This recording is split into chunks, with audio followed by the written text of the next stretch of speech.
Good evening, everyone, and welcome to our event on anti-racism as religion with our very distinguished guest, Dr. John McWhorter. Our program this evening is the second of a spring term series of programs at St. Olaf College on contemporary controversies. My name is Edmund Santuri. I'm a professor at St. Olaf College and Morrison Family Director of the college's Institute for Freedom and Community, the institute sponsoring tonight's event and the spring series just mentioned. The purpose of St. Olaf's Institute for Freedom and Community is to stimulate and support free inquiry and meaningful debate of important political and social issues among students, faculty, staff, alums, and the larger public by exploring diverse ideas about politics, markets, and society. The Institute aims to challenge presuppositions, question easy or comfortable answers, and foster constructive civil dialogue among those with differing values and contending points of view. Thanks to all who have helped organize our event tonight. To remind our virtual audience members, you are invited to submit a question at any point during the discussion this evening by using the Participate tab on the streaming page. Our guest this evening, Dr. John McWhorter, teaches linguistics, American studies, and music history at Columbia University, hosts the language podcast Lexicon Valley, and writes a twice-weekly newsletter for the New York Times. His books include ones on language, such as Words on the Move, The Language Hoax, The Power of Babel, 9 Nasty Words, Talking Back, Talking Black, and ones on race, such as Losing the Race and Woke Racism. He's also created several audiovisual sets on language for the Great Courses series. Much more might be said about John McWhorter's extraordinary career, but for now, John McWhorter, thanks very much for being with us this evening. Happy to be here, Ed. I'm honored to be invited. John, our topic again is anti-racism as religion. That topic is a principal theme in your recently published, already widely discussed and highly provocative book entitled Woke Racism: How a New Religion Has Betrayed Black America.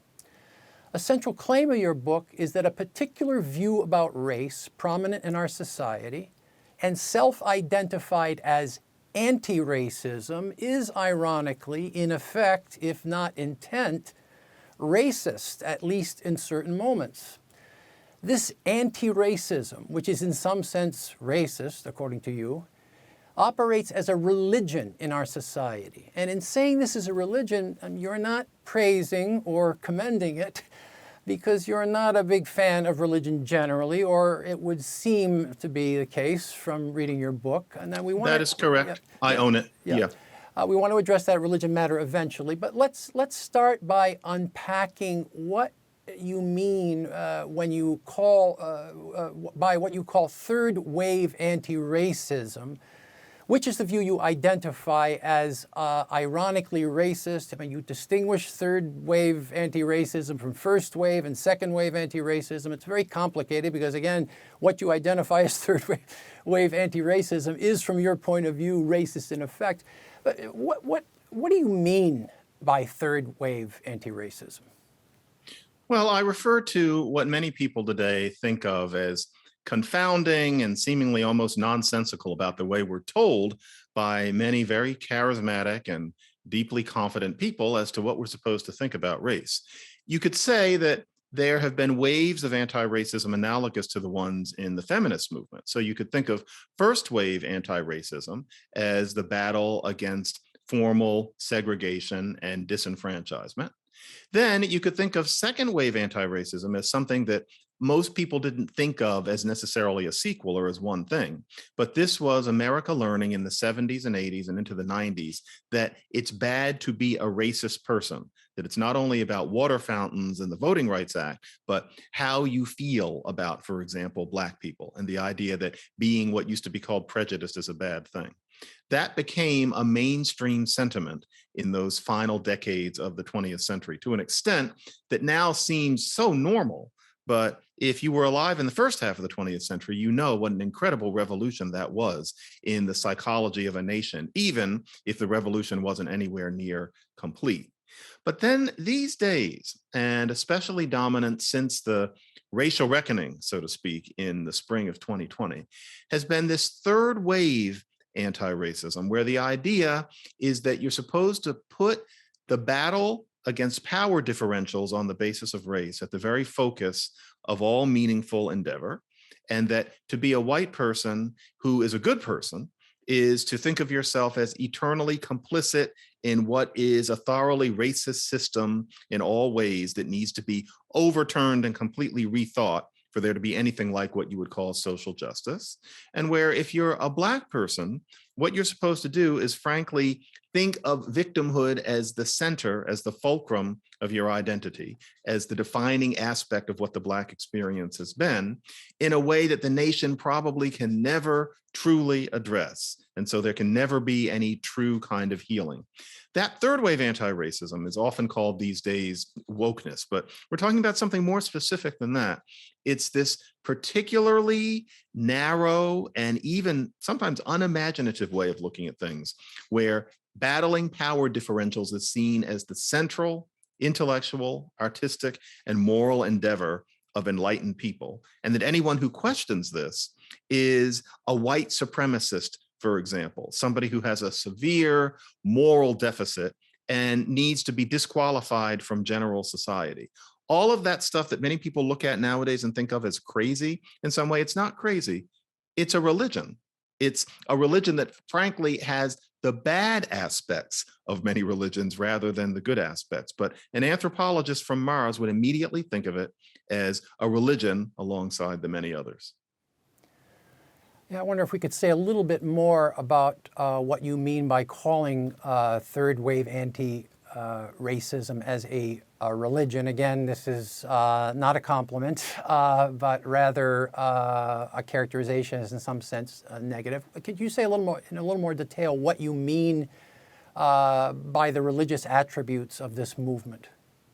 Well, I want people to understand that if you believe in this third wave kind of anti-racism, if you're one of the more strident believers, then unfortunately, when it comes to those particular issues, not others, but those, you're beyond reason. A lot of people are very frustrated talking to this hyper woke kind of person because you find that seemingly no matter what you say, you get called a white supremacist or a racist, or you're part of the problem, and facts and data don't seem to matter. This isn't peculiar at all, because there's an aspect to many religions that involves sequestering a part of your cognition to be impervious to logic and reason. You're supposed to just have faith, for example. That's part of Christianity. And the idea that you would submit this to the kind of reason and logic that you use in crossing the street or doing your taxes is considered inappropriate and hopeless. There's a whole other way of existing and thinking. There's another realm that's supposed to be there. The whole hyper woke, the elect, as I call these people, this way of thinking is similarly beyond reason. There's one central tenet. You're supposed to show that racism exists, especially systemic racism. So social racism, that's supposed to be yesterday's issue. We're supposed to think about how racism is based in the system. And if you're showing that you're aware of that and then you don't like it, you've done your job. And here's where the religious part comes in. You are encouraged to show that you disapprove of systemic racism and to advocate things even that harm Black people, with the idea being that it doesn't matter that it hurts Black people. It doesn't matter whether it hurts Black people. What matters is that we've shown that we know that systemic racism exists. That's a religious way of thinking, where you're calling yourself on the side of social justice and helping people, but illogically, because there's some different realm of logic that you're supposed to follow, it doesn't matter whether or not you're actually helping people, including Black people, with our terrible history in this country and how urgent it is to help Black people who need help. It actually doesn't matter. And that is a kind of thinking that we associate, in that it doesn't add up to go from A to B to C. We associate that with the aspect of religion that tells you that logic alone is not all there is. And I think people need to realize that this new kind of anti-racist warrior is thinking in that way. The issue here is not to try to get people like this to see our view. The issue is not to get them to break bread with us, to make them understand, to tell them that there are many pathways to the mountaintop and that there's a marketplace of ideas. None of that has any more meaning to the kinds of people I write about in the book than advocating for pedophiles would for most of us. There's just no way of addressing this kind of thinking. And so and this is probably jumping the gun, but my point in woke racism is that we need to understand where these people are coming from, understand that on this particular topic, as opposed to others, they cannot be reasoned with. They're not going to see things our way. They're not interested in other ways of looking at these things. And that you have to either resist them if they're making demands upon the way you'd like to pursue anti-racism, or you have to work around them. But the issue is not to try to create a dialogue, because very, very sadly, with a particular kind of person of this stripe, there's no dialogue possible. One of the things you said just now is that, and this is a fairly, I should think, controversial, if not provocative remark, is that the advocates of this anti-racism in criticizing systemic racism and calling for a transformation of the systemic order to do something about systemic racism are actually harming blacks. I mean, that sounds counterintuitive. What do you mean when you make that kind of claim? It's really sad. Defund the police. Now, whether it means completely defund the police or even partially, that is an approach that almost nobody who lives in an underserved Black neighborhood agrees with. Almost anybody you ask says, no, if anything, we need more police. And yet there's a certain kind of person who considers themselves on the side of the angels by calling for defunding the police and having there be more social workers as opposed to policemen and pulling the police back. And the motivation is partly seeing what Derek Chauvin quite unjustifiably did to George Floyd. We understand those things, but the advocacy is to defund the police despite the fact that that's not what most Black people want.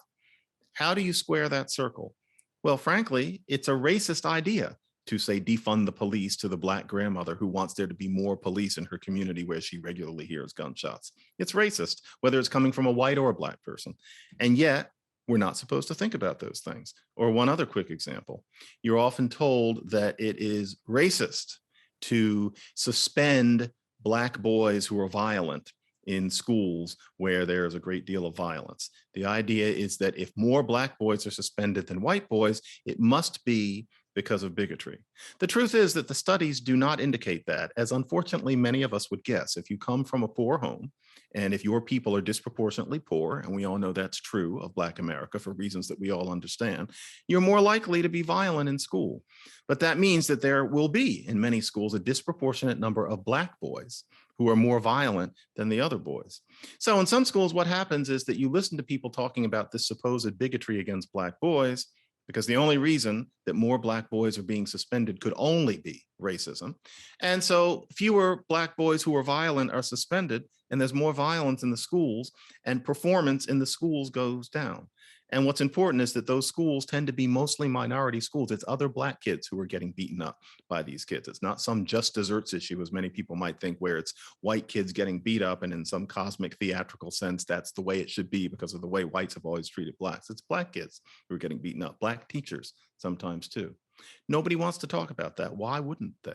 The reason nobody wants to talk about that is because what's supposed to be important is showing that you know racism exists, and therefore calling out what's often called the bigotry against Black boys, and all those words begin with B. But it's a racist policy because it hurts Black kids, and yet to bring it up is to be labeled a contrarian or a maverick. That's not the way it's supposed to be. But isn't there something to the claim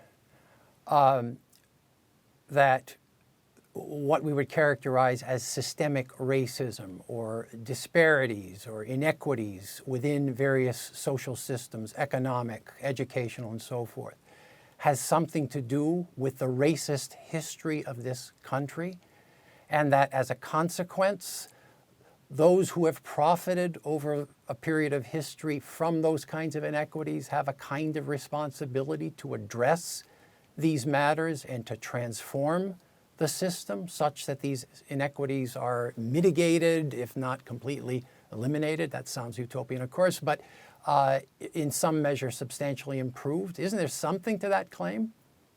Of course, there's everything to that claim. The issue here is not that there's no such thing as race-based inequities in society. And the issue is not that we don't want to do all that we can to address problems like those. All these things are extremely important. The question is what we do. The question is how we do it.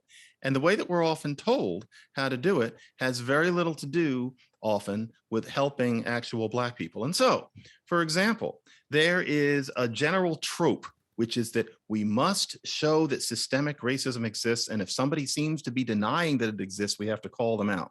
We're very wary of the kind of person who says that there's no racism. But the thing is, almost anybody who's interested in these kinds of issues, almost anybody who's concerned knows that racism exists. The issue is what you do about it. That general focus, and I'm not saying this is you, Ed, but in general, this radar sensitivity to whether or not somebody knows racism exists is part of the problem that I'm talking about. It's because there is a tenet that says that what we're supposed to be concerned with is calling out racism, as opposed to thinking about constructive ways of doing something about the problems that concern us all. Thank you. I'm wondering if we could sort of zero in a bit on some of the specific claims you make in expression of the idea that this is a religion and in some sense to be decried as a consequence. I mean, you say, for example, the elect, who of course are the vanguard of this movement in your interpretation, the elect have original sin. What does that mean in your interpretation?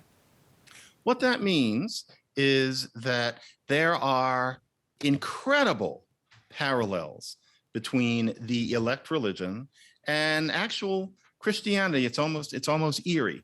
And in terms of original sin, with electism, there is white privilege. The idea with white privilege is that you're supposed to go through your life endlessly aware of it, endlessly exploring that it is in you, endlessly attesting to it. Some people even attest to it with their hands up in the air like this. Oh, I know I have white privilege, exactly as if they were in church. The idea is that you're going to die with it. It's a stain. It's something that you have. It's something that you're born with, no matter what kind of white you are, no matter what kind of white life you've led, poor or rich. The parallel there with original sin could not possibly be accidental. That is created by people who live in a Christian society and are seeking the kind of succor that a religion often gives. And of course, as you know from the book, that's one of many almost eerie parallels between the way we're urged to think about racism and devout Christianity. And some of the other things you say along these lines, the elect have clergy. What do you mean by that? The elect do have clergy, literally. And so it's not actual religious officials, but they're people who the elect read. They're people who the elect proselytize from, where what these people's job is to preach the basic tenets of this religion. And often the people in question are celebrated not for saying something new, but for reinforcing our understanding of basic tenets of what you might call a creed, but which I'm calling a religion. And so I would say that the priests, there are three main ones. There's a triumvirate, which is Ta-Nehisi Coates, Robin DiAngelo, and Ibram Kendi. I don't think any of those people have ever deliberately set themselves up as priests, but their books, especially Ta-Nehisi Coates' Between the World and Me, and Robin DiAngelo's White Fragility, and Ibram Kendi's How to Be an Anti-Racist, are viewed not just as books. Many people treat those books as testaments. It's as if literally they were extra parts of a Bible, so to speak. And I say in Woke Racism, and I almost mean it, that if you publish those three books together as a set, pleasantly colored, all of them together, then that would be one of the most popular sets of books in the country. It would be traded around. It would be part of every blue American household in the same way as the Bible and Shakespeare used to be in Anglophone households. And so it's preaching. And for example, Ta-Nehisi Coates wrote a nice article about reparations in, I believe, 2014. It's a good article. He's a good writer. He said some interesting things. But if you listen to people talking about that article, you would have sworn that it was something much further, something much larger than just an article proposing an idea. People were crying reading it. It's still assigned across the country as central reading, as if it were, say, Ralph Nader's, Unsafe at Any Speed, or Rachel Carson's Silent Spring. And, that's great for Coates. I'm not saying that there's something wrong with it. I don't think he set out for the article to be that popular. But the thing is, it's just an article about reparations, and that's a topic that had been discussed endlessly before, and so had redlining, but especially reparations. Yet you would have thought that that was America's introduction to the whole topic of reparations for slavery, when really it had been especially intensely discussed really just a dozen years before with Randall Robinson's The Debt, et cetera, as we straddle the 20th and the 21st centuries. The reason people adored that article so much, people of a certain type, was not because it was saying something new, but because it was preaching a gospel. It was saying things that we already knew well. And so in that sense, Coates, although he hasn't set himself up to be this deliberately, Coates is a preacher. That's what these writings are received as. If we could just stay a little bit longer on the religion thing, and then we'll move on to some other things. You don't say much about him in the book, but you do seem to be something of a fan of Martin Luther King Jr.'s version of anti-racism, as embodied in the civil rights movement of the 50s and 60s, a version of anti-racism, which I take it as an expression of what you call first wave anti-racism. Now, Martin Luther King, it seems too obvious even to say, but I think I need to say it in this context. Martin Luther King Jr. was a Christian, and his work in the civil rights movement, his critique of racism, and his commitment to nonviolence all were intimately connected with his religion, with his Christianity. And his vision of Christianity had humility at its center. I mean, it wasn't arrogant in the way you characterize third wave racism. In Christian spirit, King called for loving the enemy, even as he protested vigorously and in no uncertain terms against racial injustice. He didn't divide the world up in Manichaean ways, as you suggest religion does when you call third wave anti-racism a religion. I mean, doesn't the example of Martin Luther King Jr. pose a problem for use of the category of religion to characterize everything that you think is bad about third wave anti-racism? No, because Dr. King's religion was the good kind in that it didn't hurt or neglect the people that it was supposed to be helping.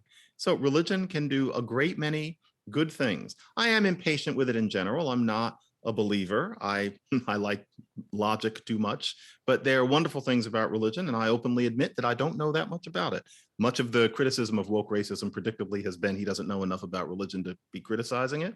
I accept it. However, I consider the analogy crucial because there is an aspect of religion which, for better or for worse, is about suspending disbelief.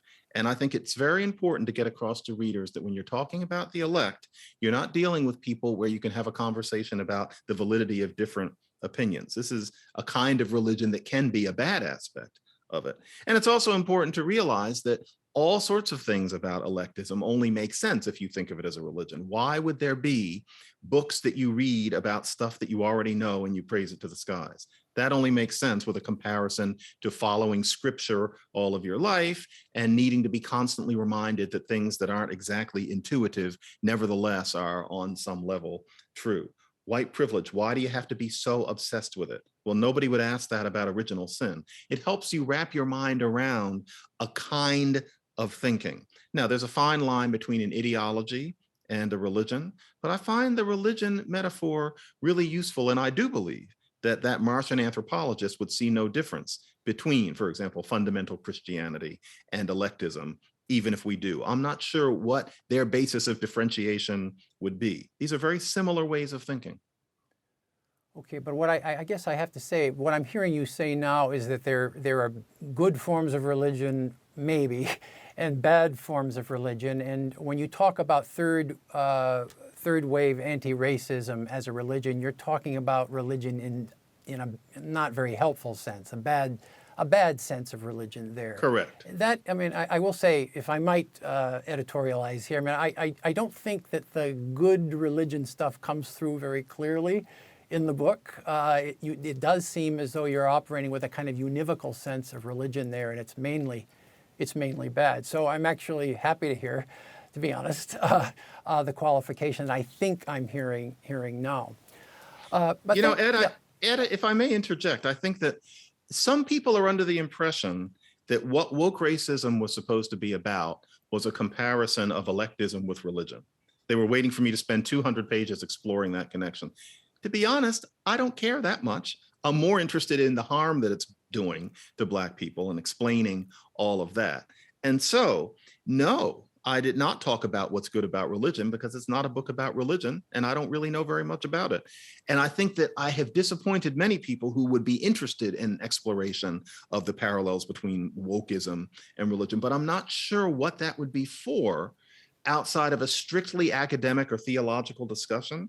And that's not what I was going for. I wanted to speak to all of reading American society at this particular loaded point in time about what I regard as injustice against Black people. It wasn't supposed to be a book about theology meets politics. And I can see how many people would wish it would, but I'm sure that that book will be written many times. It's probably being written right now, but I would not have been the one to write a book like that.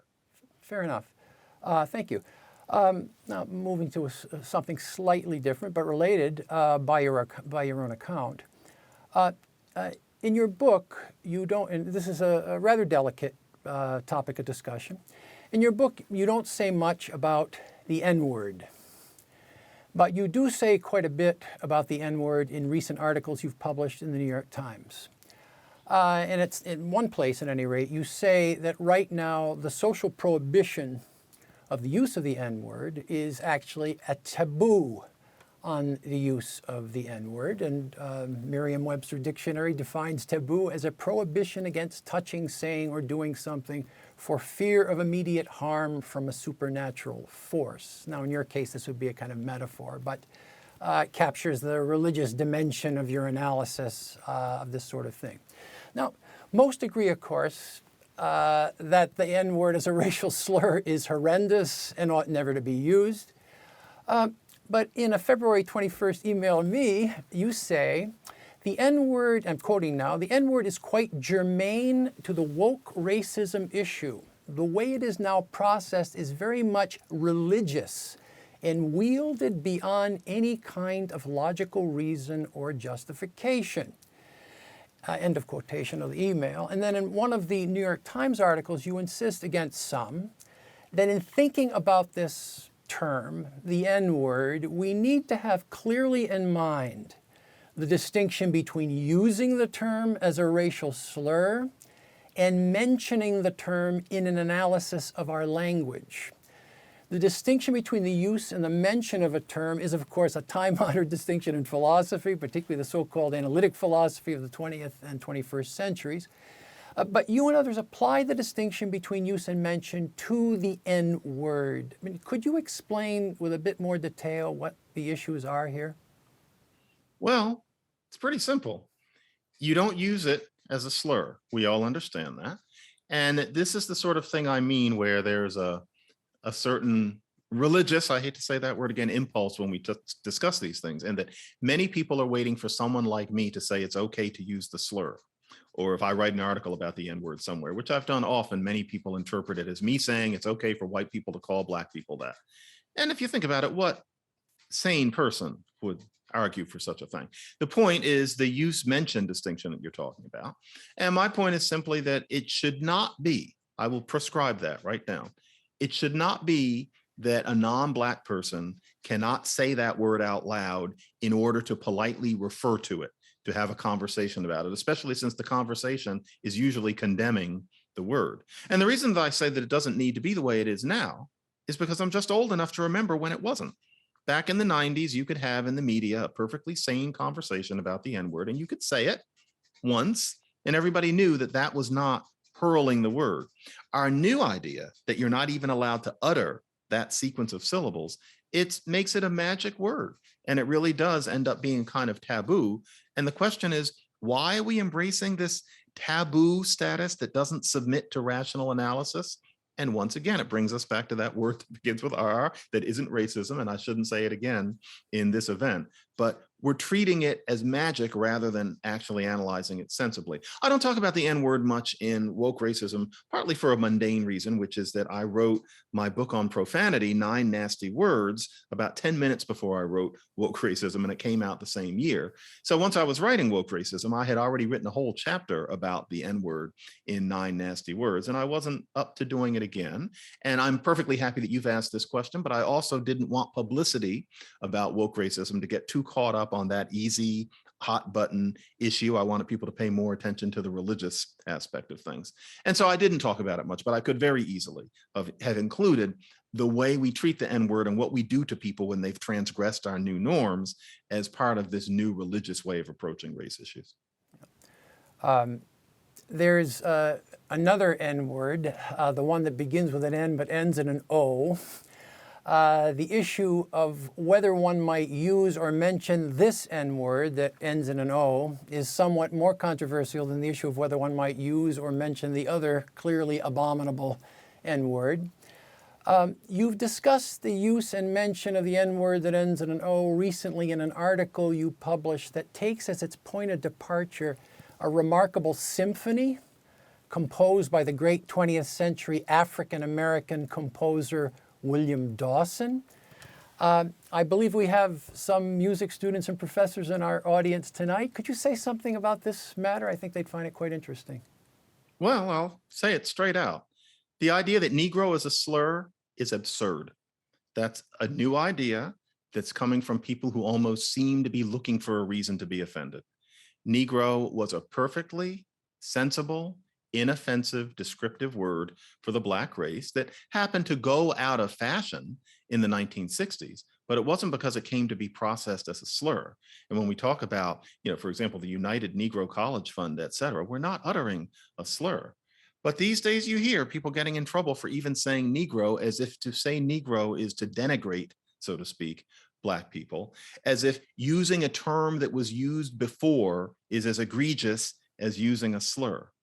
That's something that some people made up, and it doesn't make any sense, and it's harmful because it means that a certain kind of hyper-conscious, careful white person decides to steer clear of even the word Negro, not just the N-word, but Negro. And as a result, William Levi Dawson's symphony, his wonderful Negro folk symphony, argued by many to be the best piece of classical music ever written by a Black person ever. There are actually conductors who are avoiding it and not playing it or recording it because they don't want to be associated with the name of it because you can't be too careful. Isn't that a lovely state of affairs? It's one thing for using the N-word to be considered wrong, which it was not to such a great extent until late in the 20th century. It's another thing to decide that nobody can refer to the N-word, and quite another thing to decide that Negro is a slur too. How much offense does one take? How offended does one wish to be?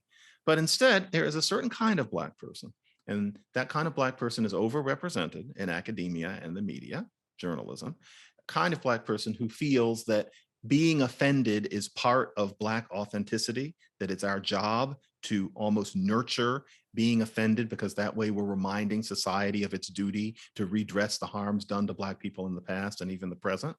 But I find that, let's call it problematic, to use the fashionable word of the day. That's a problematic form of identity because, for example, it makes people stray away from, in this case, with Negro, a vast amount of Black art, of Black achievement, of Black writings, including Dr. King's, which, if Negro is a slur, you can no longer read out loud unless you're Black. This, frankly, is outright silly. It needs to stop. Negro is not a slur. Thank you.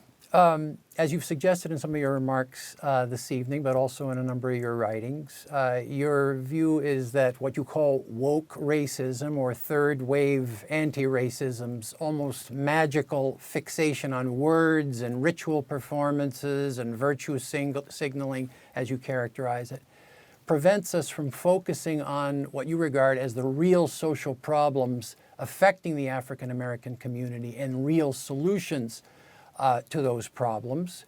And in the chapter 5 of your book, you make three proposals, quite economically, as you say. You say there are three things that we might do to make saving Black America real, I think is the way you put it. Number one, end the war on drugs. Number two, teach reading properly, that is with phonics. And three, get past the idea that everyone must go to college. I mean, could you say a few things about any number of these for our audience? All of those things are designed to be a compact, possibly feasible, and maximally effective program for helping Black America turn a corner and to help our race debate turn a corner. The crucial question is, what do you do about especially Black men in underserved communities who go to lousy schools and are tempted to make at least part of their living on the Black market of selling drugs because they haven't been trained to do much of anything else, and they don't know many people who do much else beyond their community? And what do you do to create better lives for those men? If you get rid of the war on drugs, you do two things. One, that Black market for making a living selling drugs, not a rich living, but even any living. If you can't make a living selling drugs on the street, then you get a job. And we know that's the way it is because that's the way it was, even in the poorest Black communities back in the day. The levels of Black employment were counterintuitive given what they are today. If there was no Black market, everybody would get a job. But then the question is, what job do you get? And that's why vocational school needs to be emphasized, because many people in communities like those, maybe they don't want to go to 4 years of college. They're not going to spend 4 years living in a dorm or commuting to a college, and they don't really need to. Nobody would have thought of that as their default trajectory before the GI Bill after World War II. The idea is for someone like that to get trained as an electrician, as a heating and air conditioning specialist, as an ultrasound specialist, any number of things where you can have a thoroughly middle-class life without spending 4 years in college. And meanwhile, you get rid of the war on drugs, you have many fewer encounters between Black men and the police. I'm not sure how much we can reform 18,000 police precincts, and it gets ever clearer that body cameras alone aren't going to make much of a difference. It's hard to fix the police, and there is a police problem. But my solution to that is to make it so that fewer Black people encounter the cops at all. If you have a job that does not involve selling drugs on the street, if you have a solid education in doing vocational work, and so you're leading a perfectly peaceful middle-class existence, then the cop problem melts away. And the idea that Black boys, whole generations of Black boys grow up with a sense of the cops as their enemy, it's one thing to tell the cops not to be racist. I'm not sure how much that helps. One thing is just to make it so that ever fewer young Black men have to encounter the cops at all. Phonics is important, as wonky as it sounds, not because I have any particular interest in classroom education, but because part of the reason those schools are lousy is because they don't teach kids how to read properly. And if you don't learn how to read properly and you don't come from a book-lined home so that you kind of learn it by accident at home anyway from your siblings and your parents, then school just isn't going to work. If you don't read well, you can't handle your math textbooks, for example. And that's just the beginning of the end. And so it would really help, especially poor or poorer Black kids, to be taught to read in the way that reading science has proven is effective for anybody who's exposed to it. And that's phonics. So that's why I think of that as so important, because it would help turn Black communities around. I'm going to get back to the reading with phonics in a bit, but on the war on drugs, what precisely do you mean by that? I mean, does heroin become a product just sort of open in the free market exchange? What, you're a complete libertarian on those matters? Yes, and the issue is what your priorities are. So the idea should be that if you want heroin, you can get it cheap and clean from somewhere easy for you to get to. Would addiction rates go up? It's controversial, but it's hard to imagine that they wouldn't. But I would consider that to be collateral damage if it were the fact that you could not make a living selling drugs on the street. There'd be no such thing as a Black market in it because anybody could get it cheap from somewhere safe. And as bizarre as that sounds, to me, the idea that you could not have a Black market in selling drugs would revolutionize Black communities. So for me, it's not about libertarianism. It's not about me liking drugs or something like that. It's not philosophy. It's about what would help Black communities. You get out of school, you go get a job. That's the only thing you can do. Black America would turn upside down in one generation. Okay, back to the reading and phonics. We actually have some questions from St. Olaf professor Elizabeth Lear's course on the teaching of reading. And they read a piece of yours. This is Education 321, and there are a number of good questions. We don't have time to read all of them, but I'm going to read just a couple and then ask you to respond. How can teachers, parents, and other education stakeholders balance the fun and exploratory elements of English language learning, elements that increase student motivation and success, with cut and dry phonics that may strip the enjoyment from learning? Isn't there more to reading than just decoding? And then a related question, if teachers focus only on phonics, sounding words out, do you worry that students' comprehension and/or motivation for reading independently will suffer? With all due respect, those are questions that come from the way reading is covered in today's schools of education, with all due respect. And it comes down to this: teaching directly via phonics, and not a mixture of phonics and other methods, phonics alone. This has been proven to teach children of all races and all classes how to read fluently the most quickly. The science is absolutely impregnable on this. Now, the idea that those things have been proven, and yet instead we want to mix phonics with these other things that I guess you might call enrichment, with the idea that these are the things that get kids interested in reading.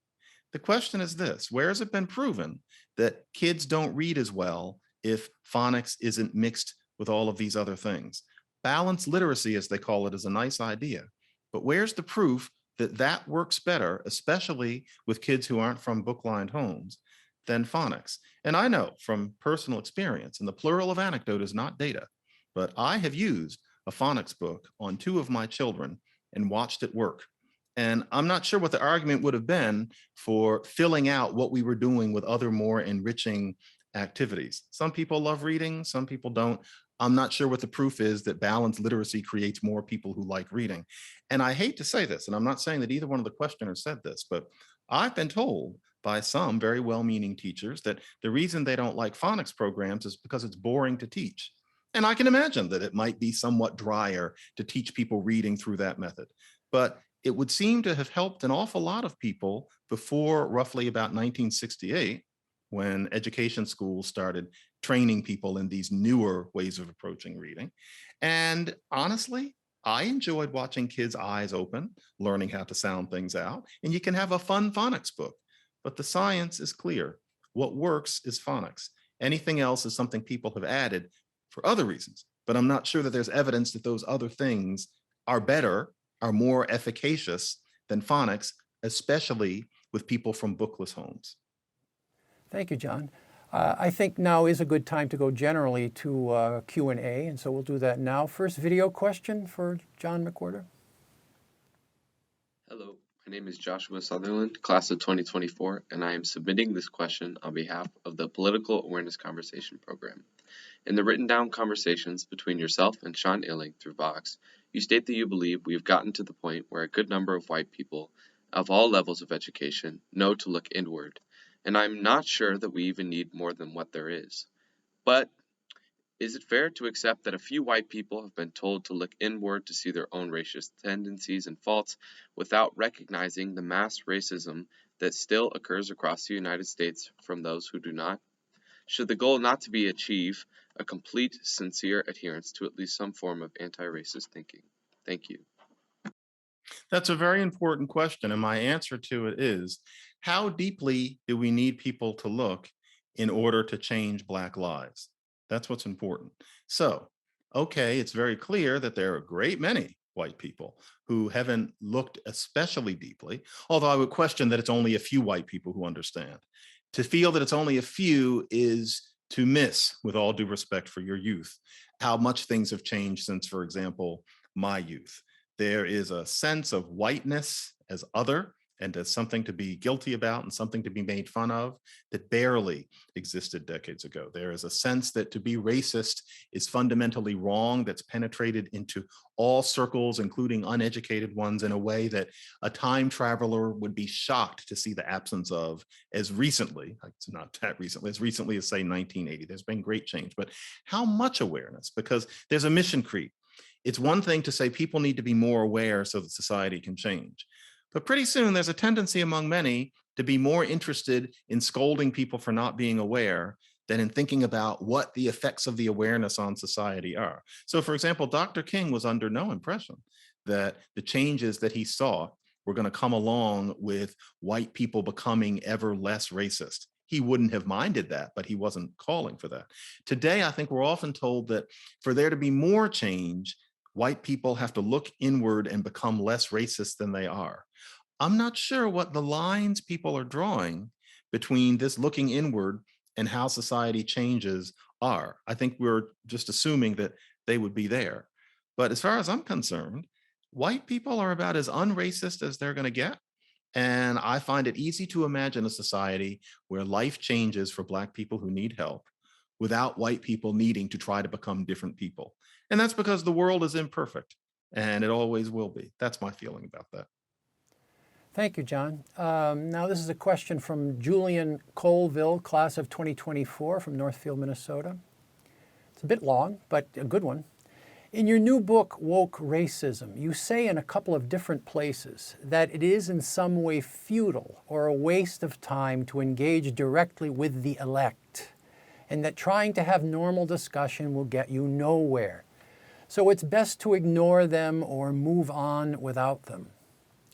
While I agree with most of your book, this part is harder for me to see. This is a liberal arts college, and every single person here is either someone you would consider to be elect, or someone who has to regularly engage with them about political topics. And so saying, quote, try to ignore them doesn't really seem satisfying. What would you say to us as St. Olaf students about this point, given that we all fall into one of these groups? That's one of the saddest questions I've ever heard, and I have to give you my honest answer. In most places, the elect are a minority. It really is a small number of people who are very vocal and are frightening. They tend to be articulate, they tend to be good with the words, and the last thing you want, especially with today's social media, is to be called a white supremacist in the public square. But it's not most people. And my point is that even on a college campus where everybody is hiving together, and it's hard for me to say this, the truth is that if you're dealing with that kind of person, I wouldn't say that you have to ignore them, but you cannot expect them to sit with you and have an exchange where they learn to think somewhat differently. They will try to make you think differently, but you cannot penetrate their basic sense that battling power differentials is what everything has to be about. And that if you're not part of that mission, then you're part of the problem, and therefore you are problematic and you are a white supremacist.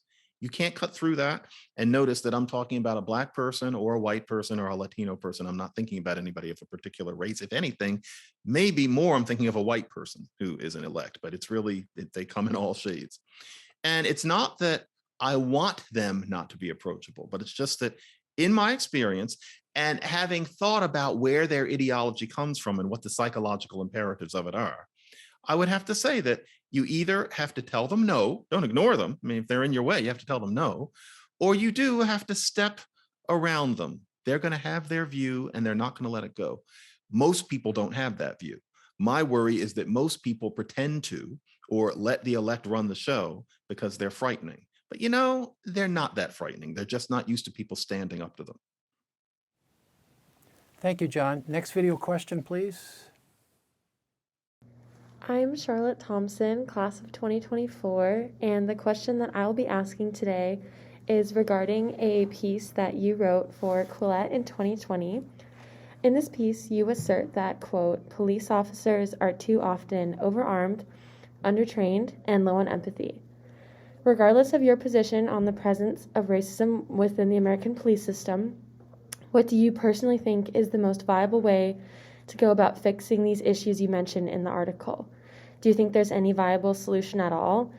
Or do you think that we need a new form of policing in the United States as a whole? Thank you.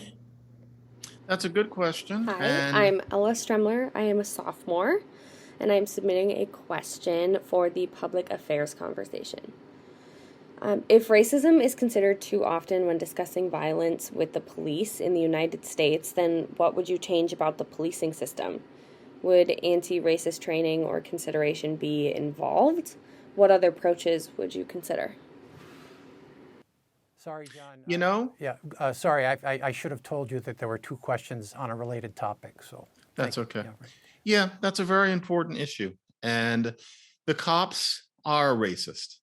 Now, there is a detail, which is I think the evidence suggests that the cops are racist in how they treat Black people, but the cops are not racist in terms of who they choose to kill. The data just does not line up with it.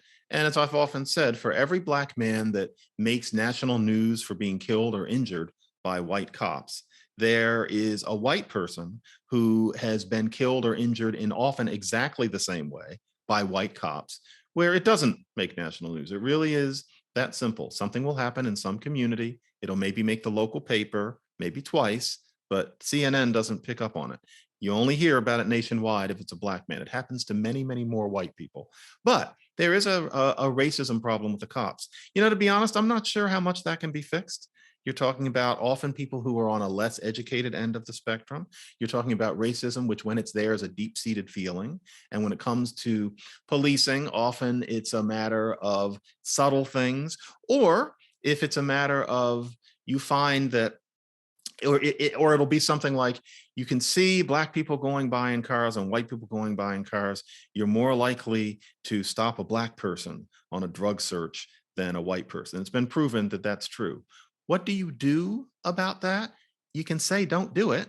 But to tell you the truth, I think that's going too far into what we can expect of human beings, even about something as disgusting as racism against Black people. And so that's why my sense is, let's make it so that, for example, many fewer Black people encounter the cops at all. There's room for reform. I think we saw some room for that, for example, in Ferguson, where a lot of the eruption over the death of Michael Brown was because of pent-up resentment of general mistreatment by the cops, white cops mistreating Black people in general.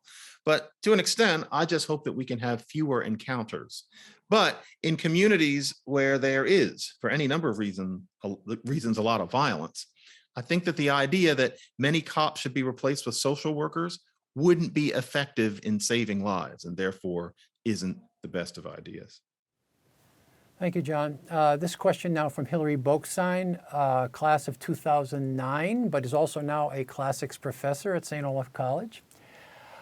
Would anti-racism as Christianity be a better title for this conversation than anti-racism as religion? In other words, in what ways do you see third wave anti-racism as being, in some sense, a substitute specifically for Christianity in American life? The parallels with Christianity could not be accidental. I mean, they run so richly. It's the subject of a whole chapter, maybe 2 chapters of the book. But the aspect of religion that actually interests me the most in this case is just the suspension of disbelief, the fact that there's an aspect to these things where logic breaks down to the extent that we have this trope of the woke person at the Thanksgiving table or something like that. So there's one person, this drunk uncle who's not woke. Then there's this woke person that we now think about where you can't have a discussion. The reason that you quote unquote can't have a discussion, the reason that the tempers fly, the reasons that you get called names are because of the suspension of disbelief. And that's true of a great many of the world's religious beliefs. But electism parallels Christianity in a way that must be because of the gradually eclipse of Christianity from a significant proportion, especially of educated people's lives in this country since the late 20th century. You can see electism as a kind of replacement. People seek a sense of belonging. People seek a sense of purpose, of mission. People seek a way of thinking of themselves as good people. That's human nature. If you don't have that from your Christianity anymore, it's rather natural that you would find an electism with many substitutes for the same rituals attractive. Thank you, John. This question from Nathaniel from Northfield, senior class. I'm curious why you think that the corpus of books by authors like Coates cannot be questioned. As I've spent my time at St. Olaf, I've noticed the complete opposite. Everything is up for debate. So outside of perhaps social justice warriors on Twitter, why do you think that this is true in academia culture at large? Well, if at St. Olaf those texts are read as texts rather than as scripture, then that is very much to the credit of St. Olaf's. My impression, and I haven't done a study, is that that is not true at a great many schools, where books like that are assigned essentially as truth rather than as documents to be engaged with as one argument among many. I think it's particularly clear, for example, that Ibram Kendi's How to Be an Anti-Racist is not being introduced as something to critique and to question, but it's often practically, put in the initial packets of students' materials, the idea being that this is something that you're supposed to know. That was also true of Ta-Nehisi Coates' book, Between the World and Me, 5 or 6 years ago. It's essentially been replaced by Kendi's. But I think that St. Olaf might be ahead of the curve on that. And to read those 3 books critically, and I don't mean trying to trash them, but just thinking some of these ideas work, some of them don't, that would be great. I'm not sure that's true of the elect world, put it that way. And of course, colleges are not completely elect. In fact, they are not mostly elect. It's just that the elect are having disproportionate influence on at least most college campuses. Thank you, John. Here a question from Alex, class of 2004, from Duluth, Minnesota. McWhorter, Chomsky, Pinker. What makes linguists so overrepresented in the world of public intellectuals? I don't know if we are, actually, because that's only 3 people, and there are thousands of linguists. Yeah, I think at this point, I'm supposed to say that it has something to do with the fact that we use language to communicate, et cetera. But with Chomsky, there might as well be 2 people. I mean, the linguistics work that he does is an extremely abstract approach to language that many people would have a hard time seeing as linguistics or as language work at all. And then there's his politics. There's no significant relationship between the 2. And then with Pinker, if anything, the thread between his language work and his work on society is just a strict concern with making sense of things, with rationality. But I think he could have come at that from any subject that he happened to concentrate on. And his just happened to be language and psychology. And then in my case, I get the feeling many people are thinking of me as lending my linguistic expertise to race questions. And it can look like that because of the nature of the Nword controversy and the fact that I have written a fair amount about Black English. But the truth is, I have 2 tracks running in my head. There's the language person and the race person.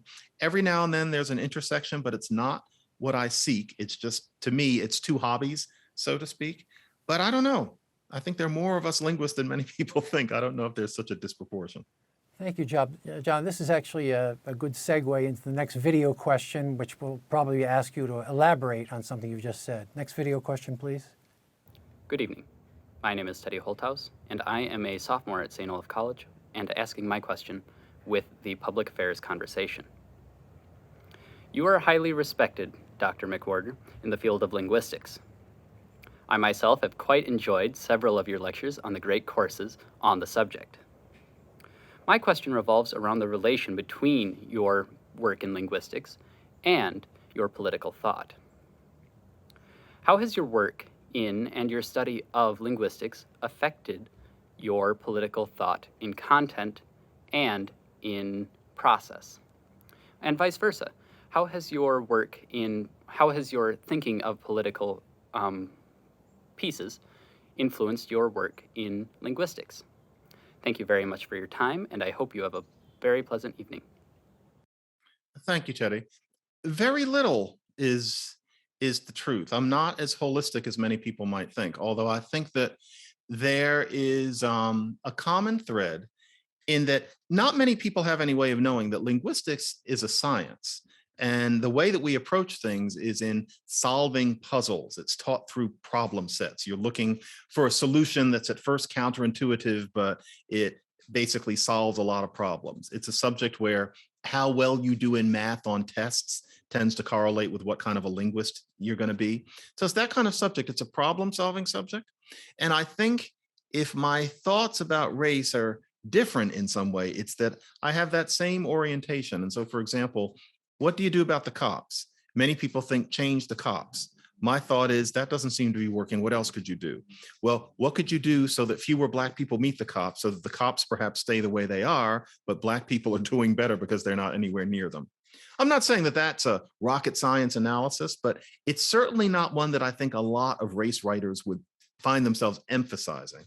I imagine that's a linguistics way of framing it. It's not about language, but it's that problem set way of thinking where you try to, I hate to say it, I'm not trying to congratulate myself, but it's a kind of thinking out of the box.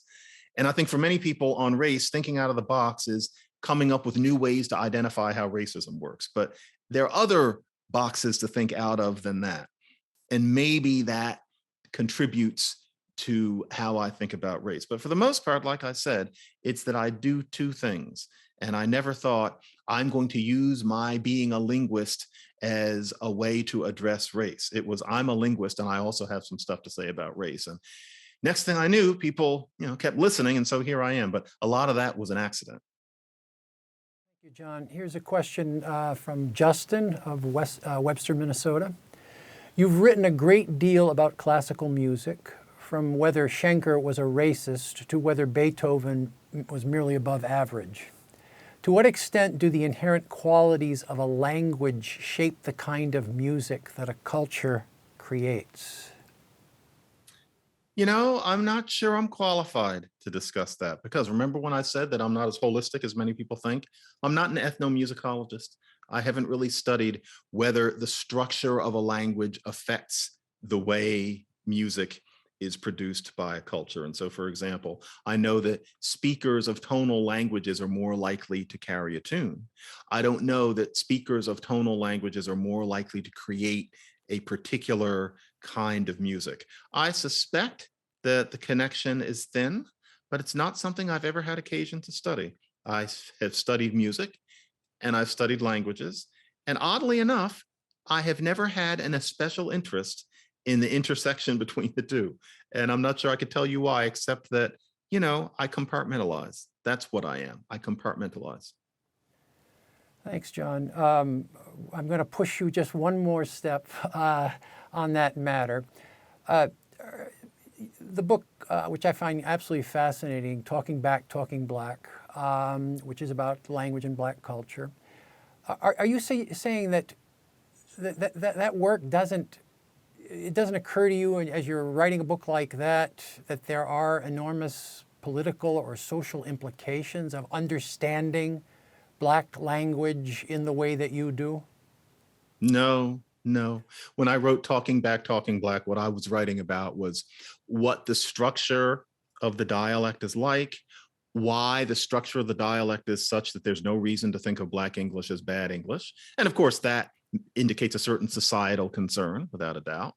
But to go further than that and to say that it was about the political and social meanings of the dialect, no, that's not what I was doing. By the way, folks, I have run out of power on my computer, and you will continue to see me, but it's going to be a little darker, and I'm going to be moving to a different place as I continue to speak. And so I'm going to put this in. You're still going to hear moving. There is no disaster. In any case, no. I have a kind of a geeky perspective on language, and that's what Talking Back, Talking Black was supposed to be. I think there were some people, whoops, sorts of things that happen when you don't want them to. I think there were some people who were very much waiting. Talking Back, exploration of Black English as a political tool, etc. And that's simply not the kind of book that I wanted to write. So these are the kinds of problems that a person like me can have. I'm back. Okay. Well, certainly, I wasn't meaning to suggest that the book was centrally about social and political matters. But I was interested in the possibility of tracing implications, and I thought that actually you did make one concession in that regard when you said, well, all right, Black English is not a deficient form of English or a deficient language or anything like that, but a different way of speaking.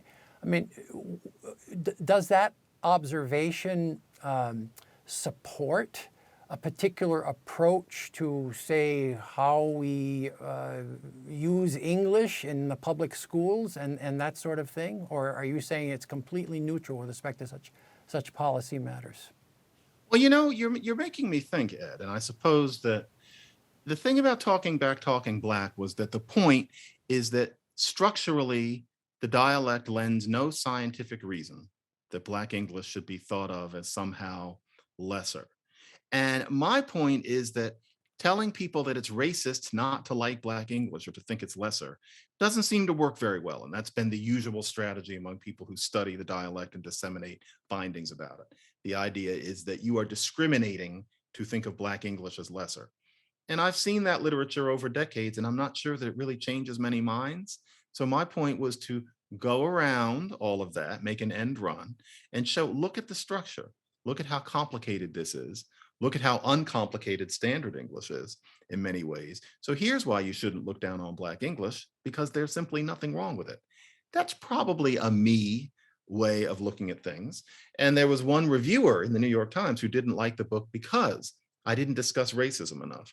And it's because, frankly, when I'm writing about language, racism only interests me so much, or I figure there's only so much you can do about it. And so there are ways of thinking outside the box, again, that might be more effective. I've seen people's minds change about Black English when you talked about these structural issues. I'm not sure I've ever seen any minds really change when you just say you're being mean to think Black English is bad grammar. Doesn't change any minds, and so I lose interest in it. Thank you. Here's a question from Kelly Horgan, class of 1998 from Tucson, Arizona. What can we do to push the mainstream and left-leaning media to cover what is really going on with the extremists in the anti-racism movement more honestly and accurately? Well, I think it's at the point where, to the extent that this extremity really crested after spring of 2020, there's a critical mass of people who realize that something has gone too far. It's not that we don't want to hear from the far left. It's not that we don't want to hear from the radical left. But the idea that they get anything they want because they call you names on social media, I think it's becoming gradually clear that that's a problematic situation. And I think the media are getting the message. There was an electism in 2020 that meant that essentially a person sinned, so to speak, and was fired out. By 2021, that was less likely. A person sins, so to speak, and they try to get rid of the person and the person fights back. There's more and more of that. Not always, but I think a pendulum is shifting. But what's important, I think, is to focus on the central issue, which is not that a bunch of people went crazy. It's that a bunch of people have taken, partly from the tenets of critical race theory, partly from the work of Michel Foucault, partly from the deconstructionists, that the fundamental battle is against power differentials. And battling power differentials is not supposed to be one of 7 or 8 things that you focus on. It's supposed to be the center of everything, because social justice is key. There are people who are suffering. There are people who are being dominated who shouldn't. And what could possibly be more important than that? You can understand how somebody would have that point of view, but you can also understand how it wouldn't be the majority point of view, and that most people's sense is that battling power differentials is one of many things.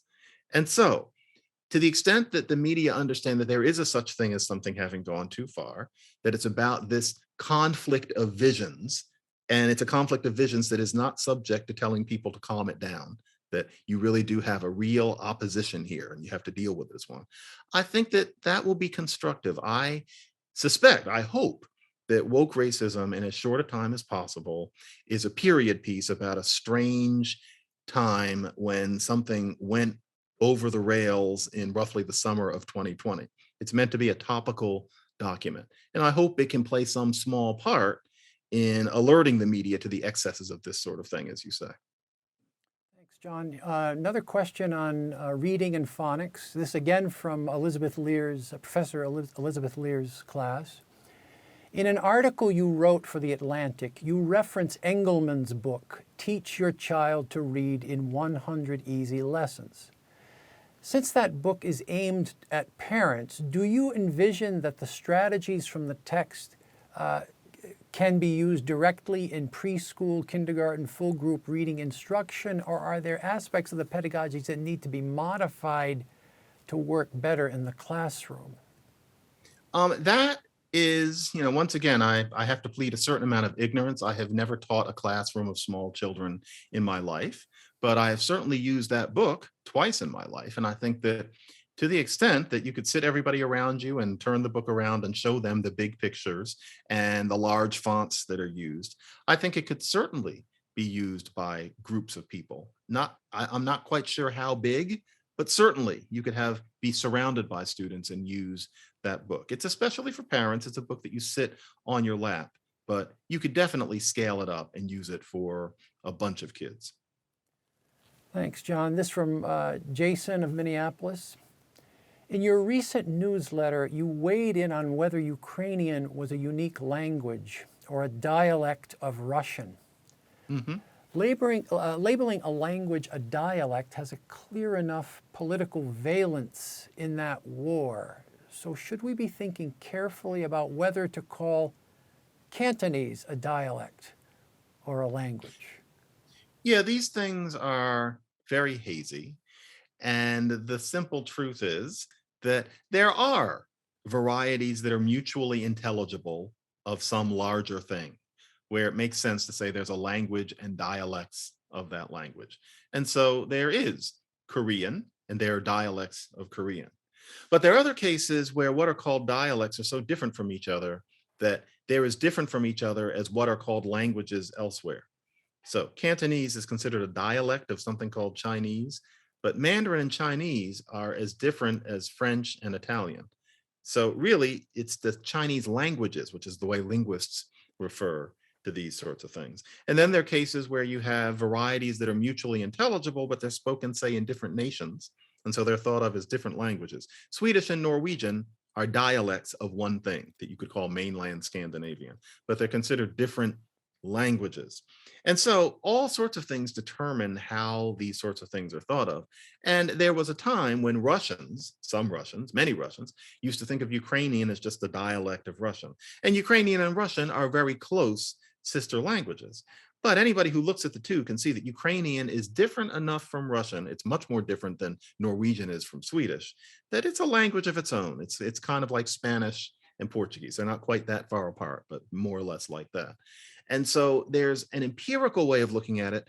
But even then, what people consider their speech varieties to be in relation to others is partly a matter of cultural feelings, of past antagonisms. So Serbs and Croats will say they speak different languages when you can have a loving couple, one is a Serb, one is a Croat, and they're speaking their quote unquote languages to each other. It's obvious that they are dialects of one thing. And so these things are conditioned by all sorts of arbitrary things. And yes, one has to be careful. But in China, it's considered perfectly okay to consider things that are not Mandarin dialects in that way. It's people from the outside who might be a little bit perplexed by it. And this varies from country to country, nation to nation, and from time to time. But I wanted to make clear that the language spoken in Ukraine is not a Russian dialect called Ukrainian, but it's a language called Ukrainian. I just thought that we would benefit from being reminded of that at this particular time. Thank you, John. Here's a question from Danielle Kroll, class of 2023 from St. Olaf. After listening to your solutions for racist institutions such as the police, that marginalized communities should be supported and their experiences improved, but trying to alter existing police structures is a waste of time, I'm reminded of the concept of integration into empire, or that improving the experiences of marginalized peoples within our current structures of dominance and violence makes real changes in lived experience, but does nothing to change the structures themselves. This thus bars society from true liberation or improvement.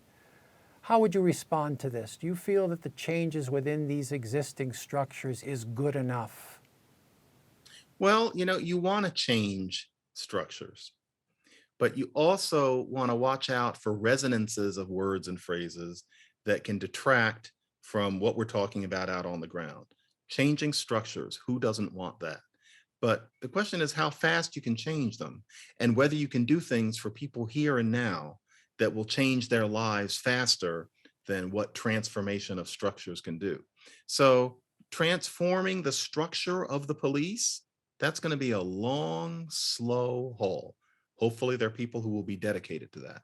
But as I said, there are 18,000 precincts that you need to deal with to fix the police in that way. In the meantime, what do you do about people living out in the real world who are subject to the behavior of the police? It might be that you can change that faster than you can, as we might say, dismantle the structures. So I'm not saying it's futile, but I'm saying that some things will take so much time and are such confounding protean projects that maybe we need to think more about rolling up our sleeves and creating change on the ground in lives as they are actually lived day to day. There's often a difference between that and what we're calling dismantling structures. And if I could follow up on that, John, you don't think then we are in a situation that calls for revolution? No, it's not that I wouldn't like there to be a revolution, but there are two problems. One, revolutions are almost always messy. And two, the nature of race problems in the United States today is such that it's hard to identify what the mic drop solutions are. Despite what many people might think, those solutions are not in books by Robin DiAngelo and Ibram Kendi. There's a great deal of controversy. So what exactly would you do? What would you revolt against? What would you replace these structures today with? I'm not sure that our race debate is always conducted along a terribly sophisticated approach to questions like those.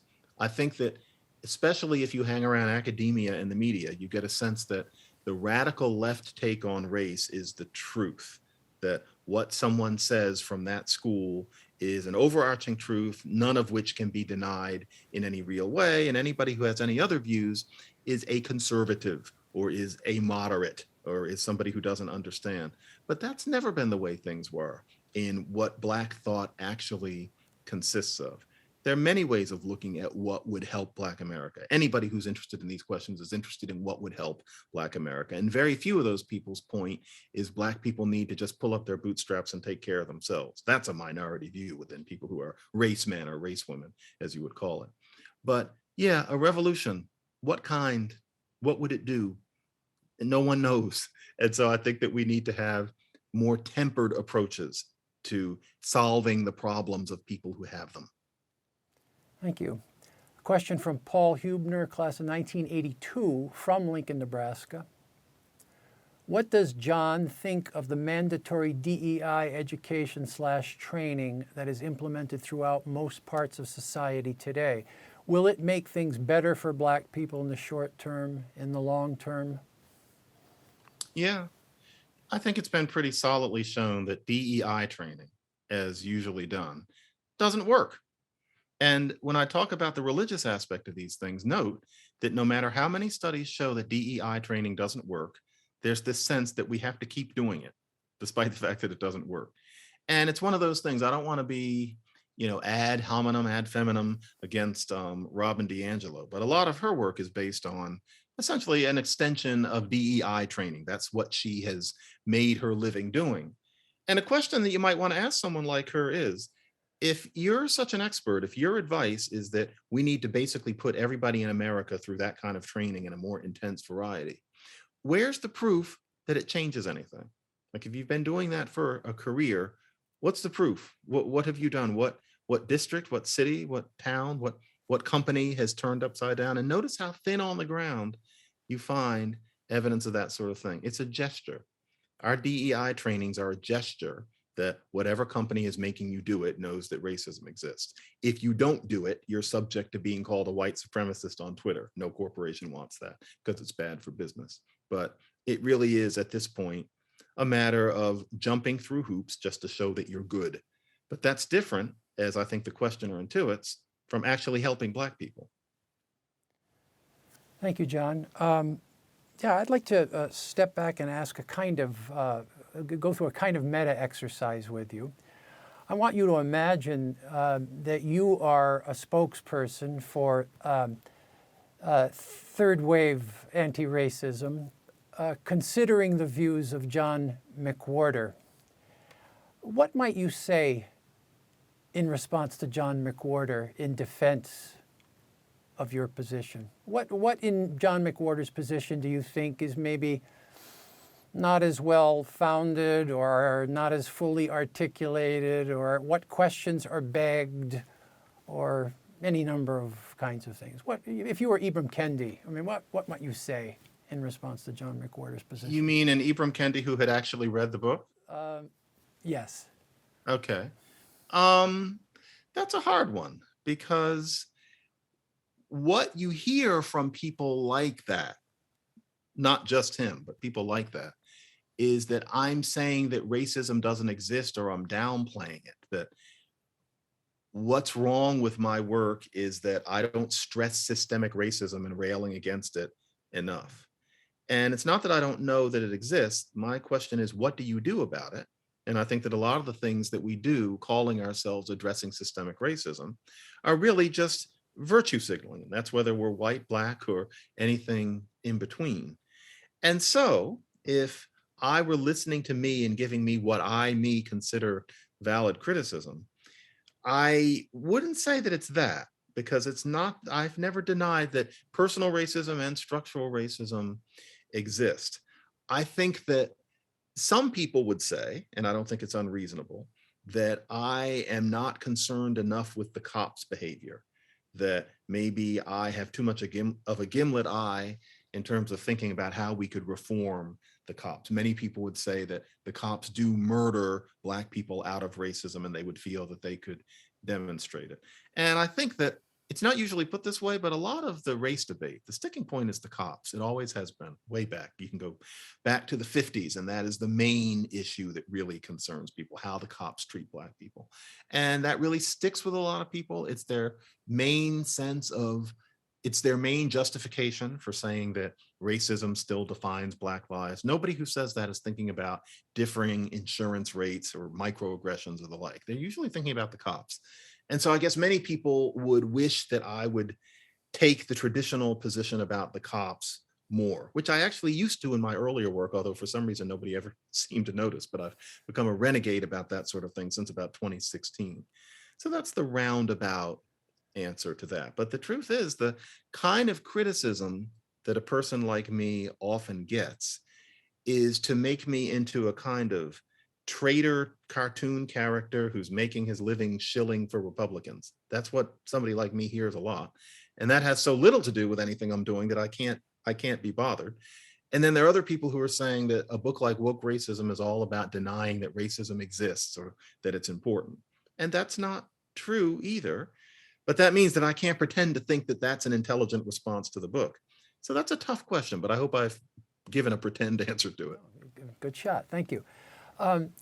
We are getting close to the end of our time, and I was wondering, John, is there anything that we haven't addressed with respect to your book or your larger vision of these matters that you would like to share with us before we come to the end of our session? And I think we've pretty much covered it. I think that the important thing to realize is that Woke Racism is a book about what we do.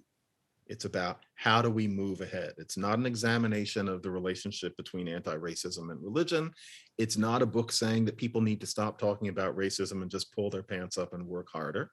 And it's not a book saying that the Black community's problems will just go away because what we're really or that we're really talking about class, not race. It's none of that. I'm very interested in there being a kind of new version of the Great Society that actually works. But I'm feeling that this particular kind of ideology is distracting a great many smart, concerned people into thinking that the real job is to virtue signal rather than get out there and engage in the grassroots kind of activism that actually changes lives, that's been thought of as real activism ever since Black people got to this country. And I just want to get us back to that. And if going back to the 60s means that I'm a conservative because I'm talking about doing things the way we did them before, then I guess I have to be called a conservative, but I'm an awfully liberal one who has always voted Democratic and is against the war on drugs, et cetera. And so, yeah, Woke Racism is not just a book about me being angry. I was trying very hard to be constructive in it, and I hope that it has some small effect on things. Another question now does occur to me. I was going to ask it earlier, and I kind of lost track of it. You were commenting about the media. You think that perhaps some things have changed somewhat. People are getting the message that you think they ought to be getting in ways they hadn't maybe a few years ago. You, of course, work for the New York Times. About a year ago, Barry Weiss resigned from the New York Times because she said that it wasn't a place hospitable to someone like herself with her points of view on, I suppose, essentially about Israel and things like that. How are you, I suppose it's a loaded question since you're still with the Times, but can you say anything at all about your own experience with the New York Times in light of that history and the kinds of things that you're writing, which are not the kinds of views that you typically think you would find in the New York Times? Well, I think that my being there is partly in response to there having been a perception that the Times was not open to a very wide range of ideas about race. And now I'm contributing mine. And I think that, whether or not my opinions hold water, I think that it improves the Times that there's somebody writing about race from something other than that one particular perspective that they were known for before. And I think, pulling back the camera, just looking at myself as one of many actors, that the fact that the Times has expanded their vision of what is fit to be in the paper is a sign of the Times on race. And they have treated me very well. I've had no negative experiences. I feel quite accepted. And so, yeah, maybe that's part of the pendulum swing back to the center. Thanks very much, John. I think we have now come to the end of our time. Thanks to the audience for joining us tonight in this provocative exchange with John McWhorter. And thanks so much to you, John, for our lively and stimulating conversation on anti-racism as religion. Pleasure. This spring term, St. Olaf College's Institute for Freedom and Community will continue its series of public events on contemporary controversies. The next and third event in this series is on the 1619 Project with Dr. Leslie M. Harris, Professor of History and African American Studies at Northwestern University, and Dr. Philip W. Magnus, Senior Research Faculty and Interim Research and Education Director at the American Institute for Economic Research. That virtual event will take place just over a week from now on Tuesday, March 22nd at 7 p.m. Central Time. Learn more about this event and other Institute events at institute.stolaf.edu. That's institute.stolaf.edu. We hope you can join us for these events. But for now, good night, be safe, be well, and God be with the Ukrainian people.